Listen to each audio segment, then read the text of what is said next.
बिस्मिल्लाहिर्रहमानिर्रहीम। बेटा आज हमारा 21वां लेक्चर है और हम अपने लेक्चर में बात करने जा रहे हैं दी सेल साइकिल के बारे में। हम 5th चैप्टर को शुरू करेंगे। 4th चैप्टर हमारा जहाँ तक है वो हमारी रेगुलर क्लासेस में चलता रहेगा। एडिशनल क्लास में हम 5th चैप्टर को कंप्लीट करेंगे। सही है। तो बेटा सबसे पहले मैं आपको एक चीज़ बताना चाहता हूँ, वो ये है कि आपने एक बात पढ़ी होगी, एक लफ्ज़ है रिप्रोडक्शन। क्या है बेटा? रिप्रोडक्शन। री मतलब दोबारा, प्रोडक्शन मतलब बनाना। अगर कोई चीज़ दोबारा कॉपी हो रही है, उसके जैसी नई चीज़ें बन रही हैं, तो उसको हम रिप्रोडक्शन कहते हैं। जिंदा चीज़ें अगर अपने जैसे नई जिंदा चीज़ें बना रही हूँ तो उसे हम क्या कहते हैं? रिप्रोडक्शन। सही है। रिप्रोडक्शन का जो प्रोसेस है ना, ये हमारी बॉडी के तकरीबन सारे सेल्स जो बनते हैं वो इसी प्रोसेस के ज़रिए बनते हैं। हर इंडिविजुअल भी इस तरह, हमारे अंदर सेल्स भी हम बात करेंगे उनकी भी। देखें, अगर आप गौर करें, क्रोमोसोम्स जो हमारे सेल्स के अंदर होते हैं वो भी कॉपी होते हैं, उनके भी कॉपी बनती है।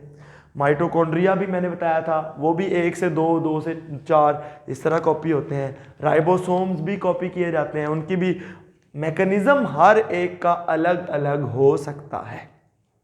ये सारे ऑर्गेनल्स हम पढ़ चुके हैं, अभी हमने कंप्लीट कल किए थे। सही है। हर ऑर्गेनल कॉपी होता है, क्रोमोसोम्स भी कॉपी होते हैं। इसी तरह बेटा सेल भी कॉपी होता है। इसी तरह एक इंडिविजुअल है, वो भी अपने जैसे नए जानदार पैदा करता है, बनाता है। सही है। तो इसे कहते हैं रिप्रोडक्शन।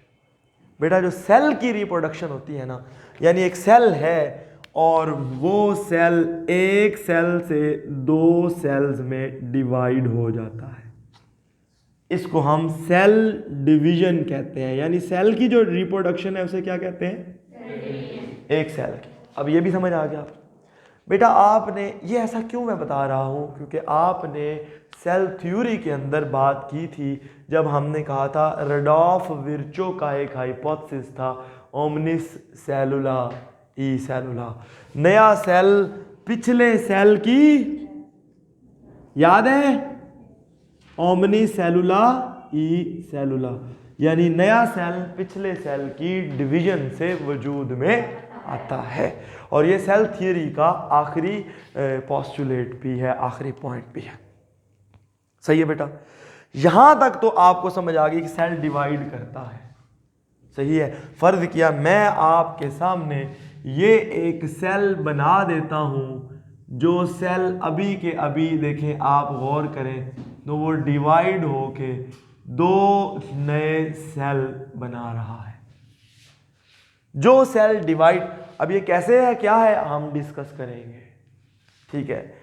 अगर आप गौर करें तो आपको एक चीज़ का पता है कि हर सेल के न्यूक्लियस होता है और न्यूक्लियस के अंदर कुछ क्रोमोसोम होते हैं। याद आ गया कुछ?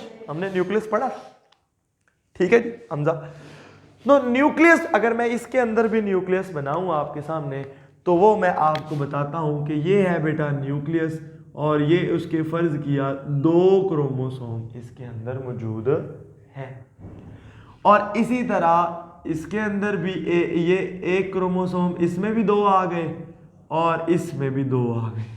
अब ये जो आपने कहा सर, पहले तो आपने क्रोमोसोम बनाया ऐसा, फिर आपने 2 ऐसे ऐसे बना। आ जाओ बेटा, आप लेट हो गए हैं। अच्छा, तो ये 2 जो है, ये आपने कहा कि एक आपने ऊपर बना दिया, पहले तो आपने ऐसा बनाया, देखे ना आप, इसमें मैंने दोनों ऐसे ऐसे बनाए, और फिर आपने सेपरेट बनाए। इस बारे में मैं आपको पूरा डिस्कस करके बताऊंगा, आप बेफिक्र हो जाए। ठीक है। फिलहाल आप ये समझे कि ये एक सेल ने डिवाइड किया है और उसने 2 नए सेल बना दिए हैं। इसे क्या कहते हैं? Cell division. सेल डिवीजन बेटा सेल का एक, सेल की जो जिंदगी होती है ना, उसका एक छोटा सा पार्ट होता है। क्या होता है? छोटा सा पार्ट। यहां तक कि जो कॉन्सेप्ट है ये आपको जनरल सी बातें मैंने अभी बताई हैं, अभी कोई बात याद करने वाली ऐसा सच नहीं है, सिर्फ समझाने की खातिर तमहीद बनाई है एक, कि एक रिप्रोडक्शन क्या होती है, फिर सेल जब डिवाइड होता है तो वो अपने जैसे 2 नए सेल बनाता है, जिस तरह मैंने आपके सामने बना भी दिया, और इस प्रोसेस को सेल डिवीजन कहते हैं, और ये सेल की जिंदगी का एक छोटा सा हिस्सा होता है। तो सेल की जिंदगी को हम कहते हैं द सेल साइकिल। अब मैं डायग्राम आपको बना डेफिनेशन लिखता हूं। वो क्या है कि this is the series of events from which a cell passes from the time of its production to the division। देखिए बेटा, समझ रहे हैं?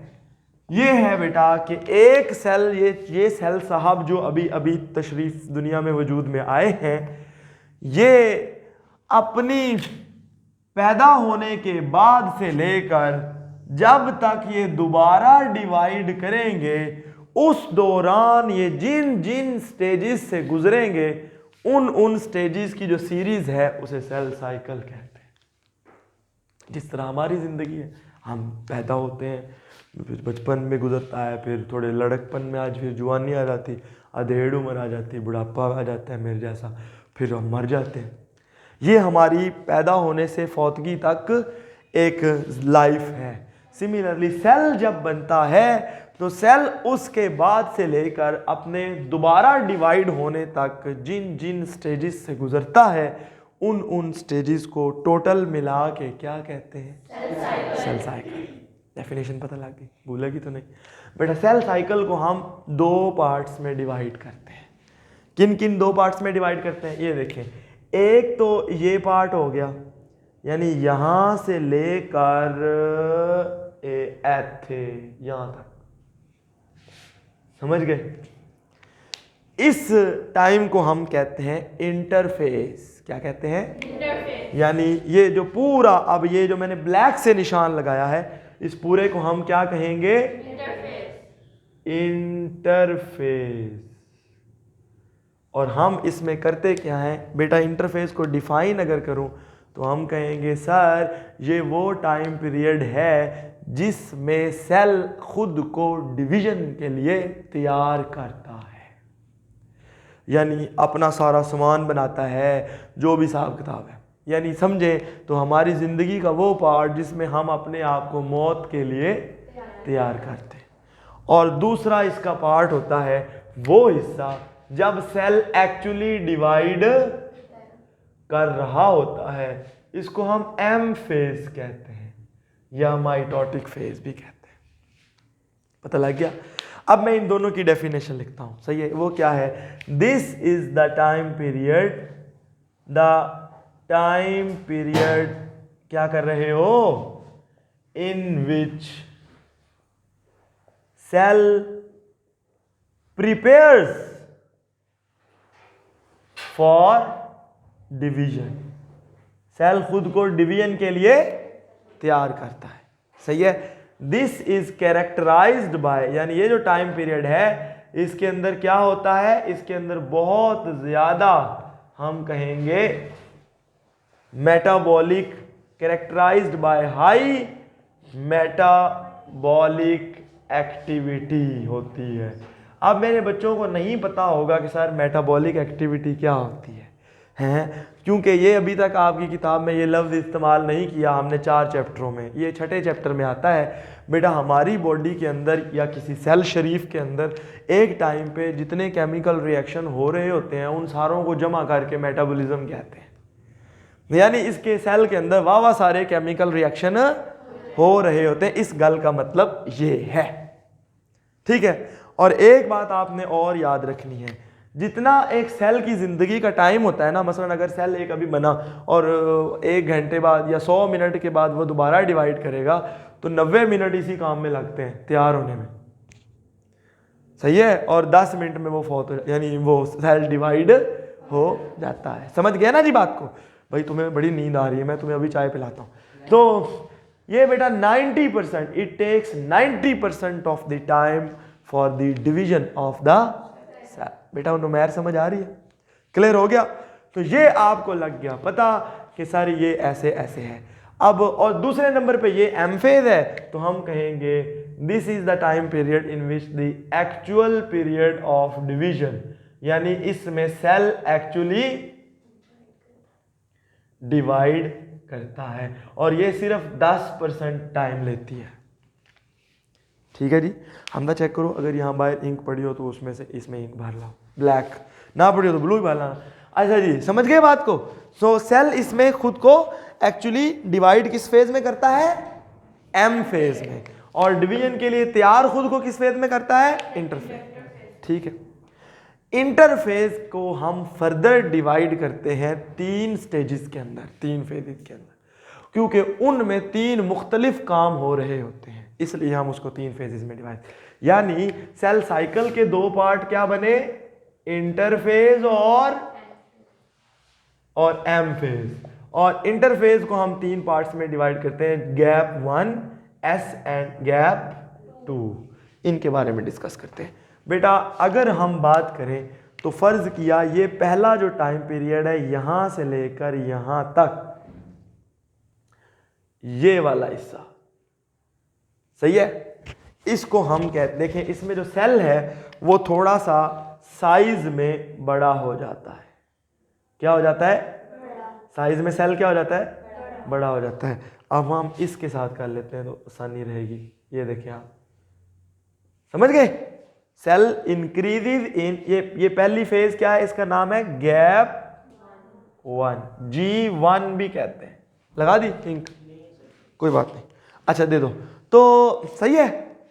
सेल गैप 1 में क्या होता है, सबसे पहली बात बेटा अगर आप गौर करें खुद गौर करें, इस डायग्राम और इस डायग्राम में क्या फर्क है, साइज थोड़ा सा बढ़ गया है, तो हम कहेंगे cell increases in size, cell का साइज बढ़ जाता है, पहली बात। दूसरी बात जो इसके अंदर होती है, सेल के organelles, cell increases in, cell जो होता है वो in the number of organelles, cell के जो ऑर्गेनल्स हैं उनका मसलन माइटोकॉन्ड्रिया भी देखें ना। मुझे एक बात बताएं, अगर मैंने डिवाइड होना हो तो पहले मुझे अपने 2 मैदे 2 दिल करने पड़ेंगे कि नहीं हो, करने पड़ेंगे। 4 फेफड़े करने में 2 नाक करने पड़ेंगे, 4 आंखें नहीं करनी पड़ेंगी, तभी तो मैं डिवाइड होकर 2 अपने जैसे बना सकता हूं ना जी। तो सेल को अगर डिवाइड करना है उसे माइटोकॉन्ड्रिया डबल करने पड़ेंगे, राइबोसोम, एंडोप्लाज्म, सारे ऑर्गेनल्स का नंबर। तो ऑब्वियसली जब कोई सेल अपने ऑर्गेनल्स का नंबर बढ़ाता है तो उसको उसका साइज बढ़ जाता है। ठीक है, अब तीसरा पॉइंट वो जो है वो मैं आपको अगली स्टेज पढ़ाने के बाद बताऊंगा, सही है। फिर आप कहेंगे सर क्यों, तो मैं आप देखिए बेटा गौर करें तो इसके अंदर ये 2 क्रोमोसोम हैं, फर्ज किया, और आप ये समझें कि ये हैं जी वो दोनों क्रोमोसोम मैंने आपके सामने बना दिए। ठीक है, अच्छा बेटा अगली जो फेज है उसे हम कहते हैं एस फेज। क्या कहते हैं, एस फेज, यानी वो समझे ये तक है और यहां पे। अब अगर आप गौर करें, ओहो मैं दोबारा आपके सामने यही सेल बनाऊंगा तो आपने मुझे बताना है कि इसके और उसमें क्या फ़र्क है। साइज़ तो तकरीबन वैसा ही है, लेकिन बेटा ओहो न्यूक्लियस लाल बनाने थे। तो ये देखें, ये वो न्यूक्लियस है, और अब अगर आप गौर करें तो कोई आपको फ़र्क समझ आया क्या, क्रोमोसोम्स की शक्ल में फ़र्क है। इस बात को अब मैं आपको पढ़ाने लगा हूं। बेटा असल में क्रोमोसोम होता है ये वाला, सही है। ये आपने याद, ये कॉन्सेप्ट है, कुछ एक्स्ट्रा कॉन्सेप्ट आपने याद रखने हैं जो आपको हमेशा काम आएंगे, सही है। वो ये है कि ये एक क्रोमोसोम है जिसको हम, ये सही है, ये क्या है, क्रोमोसोम, और ये उसका बाजू है, इसे क्रोमैटिड भी कहते हैं। और जो ये जगह है ना ये वाली, इसको सेंट्रोमियर कहते हैं। क्या कहते हैं, सेंट्रोमियर। अच्छा इसकी लोकेशन बदल सकती है, कुछ के अंदर ये ऊपर भी हो सकता है इस तरह, ठीक है, कुछ के अंदर जो है वो थोड़ा सा गैप यहाँ इस तरह भी हो सकता है, तो कुछ के अंदर हम ज़रा सादा वाले बनाते हैं तो वो ये, ठीक है जी, मौलवी साहब समझ आ रही बेटा, आपको समझ आ रही? तो अच्छा, अब बेटा मुझे एक बात बताएं, अब ये क्रोमोसोम ने खुद को डुप्लीकेट कर लिया है। ये क्या कर लिया है? डुप्लीकेट। इसमें क्रोमैटिड कितने हुए? 2। इसमें एक था, ये पूरा क्रोमैटिड है बेटा, और इसमें 2। ये एक क्रोमैटिड वाला क्रोमोसोम है, ये भी क्रोमोसोम है, लेकिन ये डुप्लीकेटेड क्रोमोसोम है। आप ये समझे, मैं भी इस टाइम पे वकार साहब हूँ, और अगर कुछ देर के बाद मैं अपनी एक कॉपी यहीं से बना के खड़ी कर लेता हूँ, वो मेरे साथ जुड़ी भी हुई है, तो हम 2 वकार साहब हो जाएंगे, हम डुप्लीकेटेड हो जाएंगे। सही है ना जी? तो क्रोमोसोम्स देखिए ना, अगर आपने एक सेल से 2 सेल बनाने हैं तो आपको क्रोमोसोम को भी डबल करना पड़ेगा। सही है? तो वो क्रोमोसोम की डुप्लीकेशन यानी कॉपी ऐसे होती है। ठीक है? कैसे? कि ये कौन सा क्रोमोसोम है? Duplicated chromosome. और इस क्रोमोसोम, अच्छा क्रोमोसोम हमें नजर सिर्फ इस शक्ल में आते हैं, भला क्यों? क्योंकि बेटा याद है आपको? कुछ याद आया?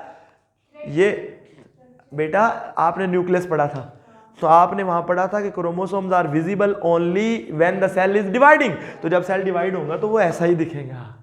समझ रहे हैं ना जी बात को? ये आपको लग गया पता कि सर ये डुप्लीकेटेड क्रोमोसोम है। और ये वाला प्रोसेस जिस स्टेज में होता है, जिस फेज के अंदर होता है, इंटरफेज की जिस फेज में, उस फेज को हम कहते हैं एस फेज या सिंथेसिस फेज। ठीक है जी, एस फेज, ये दूसरी फेज होती है। ठीक है? और इसके अंदर होता क्या है बेटा? मैं नुमेर समझ आ रही है? इस यानी क्रोमोसोम्स की हम इसमें होता क्या है? डुप्लीकेशन ऑफ, हाँ जी। अच्छा, क्रोमोसोम भला बेटो किस चीज के बने होते हैं?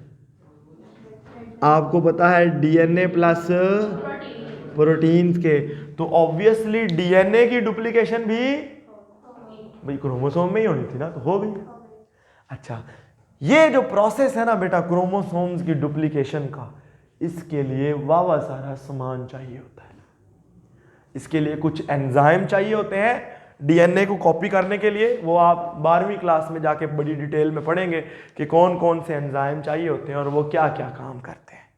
इसके अलावा इस काम के लिए वावा सारी एनर्जी भी चाहिए होती है। साफ जाहिर है भाई, इतना बड़ा काम करना है, उसके लिए एनर्जी। तो जो जो सामान इस काम के लिए चाहिए होता है ना, वो यहां बनता है, जो मैंने तीसरा पॉइंट आपको कहा था। समझ आ गई बेटा? तो हम ये लिखेंगे यहां पे, तीसरा पॉइंट लिखेंगे कि नंबर 3 क्या है? The enzymes and other material, खास तौर पे एनर्जी वगैरह रिक्वायर्ड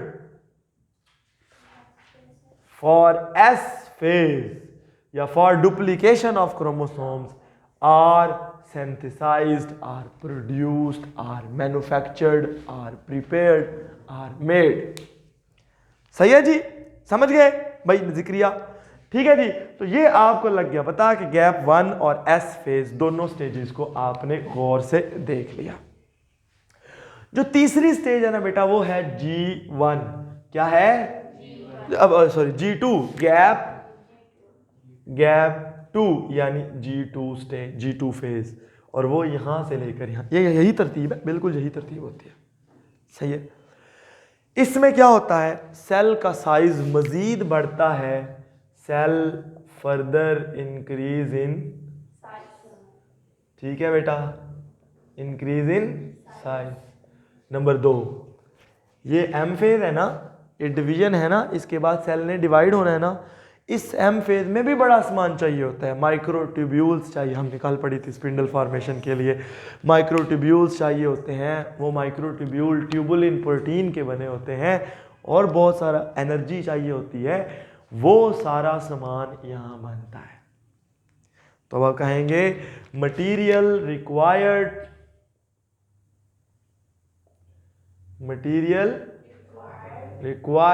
फॉर, हम कहेंगे एम फेज। फॉर एग्जाम्पल आप थोड़ा सा लिख दीजिएगा, दी माइक्रो ट्यूब्यूल्स के लिए जो सामान चाहिए होता है वो, एंड एनर्जी वगैरह वो यहाँ बनती है, जिससे ये जो सेल है इसका साइज थोड़ा और बड़ा, ओहो ब्लू बनाना, इसका साइज थोड़ा और बड़ा हो जाता है और ये सेल अब डिवीजन के लिए तैयार है। इसके बाद ये डिवीजन में जाएगा। लेकिन बेटा एक बात आपको, G1 के अंदर या इवन G1 के बाद भी, इवन एस फेज के बाद भी, पर आपकी किताब में ये लिखा है कि कुछ सेल ऐसे हैं जो G1 से अलावा वो डिवाइड करना बंद कर देते हैं, वो मजीद डिवाइड, तो वो एक और स्टेज में चले जाते हैं जिसको G0 कहते हैं। हम कहेंगे this is the period of no division, यानी सेल इसमें डिवाइड नहीं करता, सेल बिल्कुल ऐसे खामोश हो जाता है। सही है। और फिर कभी जरूरत पड़ने पे वो दोबारा सेल साइकिल में भी आ सकता है, यानी G0 से दोबारा सेल साइकिल में भी आ सकता है। मसलन मैं इसकी एग्जांपल देता हूं बेटा, न्यूरॉन्स जो होते हैं ना, यानी जो दिमाग के सेल्स होते हैं, वो हमेशा वो G0 में रहते हैं, वो डिवाइड नहीं करते, तो वो डू नॉट डिवाइड, वो वापस नहीं आते। कुछ ऐसे सेल्स हैं जो कभी कभी आ जाते हैं। अच्छा, इसी तरह न्यूरॉन के अलावा आंख के जो लेंस के सेल्स होते हैं वो भी कभी डिवाइड नहीं करते। इसी तरह जो किडनी के सेल्स हैं या फिर जो लिवर के सेल्स हैं, ये थोड़ी देर, ये पार्शली जो है वो G0 में रहते हैं, फिर बाद में वापस डिवीजन में आ जाते हैं, यानी जरूरत पड़ने पे डिवाइड कर लेते हैं। और कुछ ऐसे सेल्स हैं, मसलन एपिथेलियल सेल्स, वो तो जो एपिथेलियल सेल्स होते हैं जो हमें कवर करते हैं, हम पढ़ेंगे कनेक्ट ये टिश्यूज के अंदर, वो पिछले चैप्टर में है जो हम अभी पढ़ने जा रहे हैं, बल्कि वो तो स्मार्ट सिलेबस में कटवा दिया। एपिथेलियल टिश्यू बेटा वो सेल्स होते हैं जो हमारी स्किन को, हमारे अंदर इधर को, हमारी खून की नालियों को, हमारे ऑर्गन्स को अंदर से कवर करते हैं। एपिथेलियल टिश्यू आप ये समझें कि अगर आप एक बंदे को पेंट में डुबोएं तो जहाँ जहाँ पेंट लग जाएगा उसके मुंह के अंदर, उसकी स्टमक में, सही है, वो सारी जगह एपिथेलियल, उसकी खून की नालियों के अंदर अंदर, तो वो सारी क्या है, एपिथेलियल टिश्यू होता है। तो ये कवर करता है, जिस तरह एक पेंट है दीवारों कवर करता है ना, ये एपिथेलियल टिश्यू है। अच्छा, ये एपिथेलियल टिश्यू हमेशा ये G0 में नहीं जाते, ये सेल साइकिल में ही रहते हैं, ये हर वक्त डिवाइड तकरीबन करते रहते हैं। समझ आ रही है बेटा बात की? तो ये था बेटा हमारा आज का पहला lecture, that was the cell cycle. मैं थोड़ी सी ब्रीफ दोबारा से बता देता हूँ कि the cell cycle is a series of event from a production of the cells to the division of the cells, ठीक है। And in the cell cycle, the cell cycle is divided into two stages, two phases. We say the interphase, in which the cell prepares itself for division, and it takes about 90% of the cell cycle. And the other 10% of the cell cycle is taken by M phase, and this is the period in which cell actually divides. सही है? The interphase is further divided into the three stages: the gap 1, S, and gap 2 phase. In the gap 1, the cell increases in size, and the organelles are increased in number, and the materials required for synthesis of chromosomes, the duplication of chromosomes, are prepared in the S phase. The S phase, synthesis phase, is characterized by duplication of the chromosome. One chromosome becomes duplicated and consists of the two chromatids. The chromosome consists of the two chromatids, and then after that, in the gap 2, cell further increases in size, and the material required for the division, they are produced in the gap 2 phase. And some of the cells, they go into another phase without the division. We say that they stop dividing, and those cells are considered to be in the G0 phase. Some of the cells, they permanently remain in the G0 phase, for example the brain and the island cells. Some are partially remain in the G0 phase, for example the kidney and the liver cells, and some cells do not go to the G0 phase. They are called, for example, epithelial tissue. बेटा कोई सवाल है तो पूछ।